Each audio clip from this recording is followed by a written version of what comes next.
राधे राधे महाराज जी। महाराज जी, आप कहते हैं कि जब बड़े बड़े ऋषि मुनियों के ध्यान में भी प्रभु सदा नहीं आते, तो हम जैसे ग्रस्त के जीवन में कैसे आ सकते हैं महाराज? यही यही आश्चर्य की बात है कि वो बड़े बड़ों के ध्यान में नहीं आते, लेकिन आगे जो पंक्ति लिखी है उसको ध्यान से सुनिए। मुनि मन ध्यान धरत नहीं पावत, करत विनोद संग बालक भट। भगवान बड़े बड़े मुनियों के ध्यान में नहीं आते, लेकिन भगवान बालवत स्वभाव, सरल स्वभाव, न मन कुटिलाई, ऐसे को जल्दी मिल जाते हैं। जिनको अहम है कि मैं तपस्वी हूं, मैं जितेंद्री हूं, मैं योगी हूं, मैं मुनि हूं, भगवान उनके ध्यान में नहीं आते। लेकिन जिसको ये भाव है मैं अधम हूं, मैं नीच हूं, मैं किसी योग्य नहीं हूं, और वो भगवान को पुकारे तो भगवान बहुत जल्दी उसको ग्रहण कर लेते हैं। यही दरबार दीन को आदर रीत सदा चली आई। भगवान के दरबार में दैन्यता का प्रवेश है, अहंकार का निषेध है। इसलिए बड़े बड़े मुनियों के भी हृदय में तपस्या का अहंकार होता है। जैसे सबसे बड़े मुनि दुर्वासा जी, और वो महान भक्त अम्बरीश जी को शाप देने के लिए पहुंच गए, कृत्या उत्पन्न कर दी। फिर भगवान के सुदर्शन चक्र ने उनको त्रिभुवन में दौड़ाया। इसलिए भगवान बड़े बड़े मुनियों के ध्यान में नहीं आते, लेकिन हम जैसे अधमों के ध्यान में आ जाएंगे, हम जैसे नीचों के ध्यान में आ जाएंगे। जहां अपने में अधमता और दैन्यता है, वहां भगवान विराजमान हो जाते हैं। देखो, राजसूय यज्ञ हुई, ध्यान से सुनना।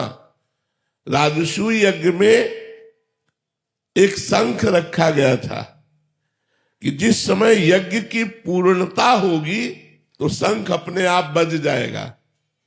तो ब्रह्मा जी भी यज्ञ में थे, भगवान शंकर भी थे, बड़े बड़े ऋषि मुनि थे, सबने वहां भोग लगाया, लेकिन शंख नहीं बजा। तो युधिष्ठिर जी ने भगवान श्री कृष्ण से पूछा कि महाराज शंख नहीं बजा। तो उन्होंने कहा अभी यज्ञ पूर्ण नहीं हुआ, क्योंकि किसी अकिंचन महाभागवत ने प्रसाद नहीं पाया। बोले इतने बड़े बड़े सिद्ध ऋषि मुनि आए और उनके प्रसाद पाने से शंख नहीं बजा, और अकिंचन भक्त, तो कौन ऐसा अकिंचन भक्त रह गया जो राजसूय यज्ञ में निमंत्रण नहीं दिया गया? भगवान ने कहा तुम्हारे द्वारे रोज आते हैं वो। बोले प्रभु ऐसा कौन भक्त है जो रोज दरवाजे आता है और मैंने उसका स्वागत नहीं किया? तो बोले आपके यहां झाड़ू लगाने वाला स्वपच वाल्मीकि। बोले प्रभु वो अनन्य भक्त है? बोले महान अनन्य भक्त है, और उनके हृदय में भक्ति का अभिमान भी नहीं है, और वो दैन्य है।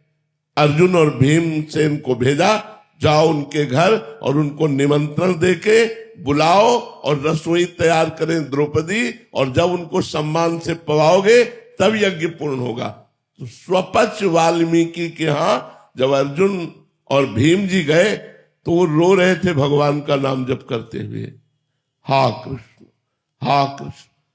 भीमसेन ने देखा कि अरे इनको तो कोई जानता ही नहीं कि ऐसे महान भक्त हैं। ये तो एक हाथ में डलिया, एक हाथ में झाड़ू लिए दोना पत्थर वहां उठाते, लेकिन ऐसे महान भक्त साष्टांग दंडवत। जो इस साष्टांग दंडवत किया, तुम कहा अरे मालिक आप ये क्या कर रहे हो, हम तो आपके नौकर हैं, हम तो आपके द्वारा पोषित है। उन्होंने कहा भगवान श्री कृष्ण ने अब आपका रहस्य खोल दिया है, अब आपको निमंत्रण देने आए हैं। और आपको बोले हम तो रोज जूठन पाते हैं, हमें निमंत्रण की क्या जरूरत? बोले नहीं, भगवान ने कहा है। तब उन्होंने कहा भगवान की तरफ प्रलय कोप से कहा कि मैं छुप करके आपका भजन करना चाहता हूं, लेकिन आप प्रकाशित ही करना चाहते हैं। तो यदि आप प्रकाशित करना चाहते तो मैं छुप कैसे सकता हूं? अवश्य आऊंगा। तो उनको पालकी में बैठाल करके राजसूय यज्ञ में बुलाया गया। द्रौपदी जी ने स्वयं भोजन तैयार किया, और जब वो पाने बैठे तो खीर, सब्जी, दाल, कढ़ी, ये सब एक में मिला लिया, सब मिला लिया। द्रौपदी जी को अच्छा नहीं लगा, पूरी रात अलग अलग व्यंजन बनाती रही। स्वपच वाल्मीकि जी ने पाया, लेकिन शंख नहीं बजा।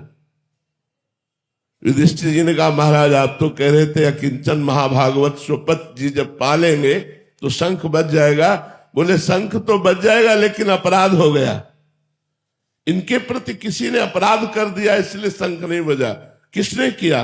तो द्रौपदी जी ने कहा, मेरे मन में एक बात आई प्रभु, पूरी रात सुंदर सुंदर पकवान बनाती रही, तो अलग अलग तो इन्होंने चखा नहीं, एक में मिला लिया, तो मुझे लगा कोई राजा महाराजा होता तो वो स्वाद जानता, ये क्या जाने स्वाद, इसीलिए एक में मिला लिया, ऐसा मेरे मन में आया। बोले ये तो वैष्णव अपराध बन गया, वैष्णव में दोष दृष्टि बन गई, इनके चरणों में प्रणाम करो। प्रणाम किया। भगवान ने कहा स्वपच वाल्मीकि जी से कि आपने ये सब एक में क्यों मिला लिया, अलग अलग स्वाद क्यों नहीं लिया? तो बोले प्रभु आप स्वाद लेने वाले तो आप हैं, हम तो प्रसाद पाते हैं और प्रसाद का स्वाद नहीं होता, इसीलिए हमने सब में मिला लिया कि प्रसाद तो चिदानंदमय होता है, मैं अलग अलग कढ़ी सब्जी का स्वाद ये तो आप लेते हैं, मैं तो प्रसाद पाने वाला हूं।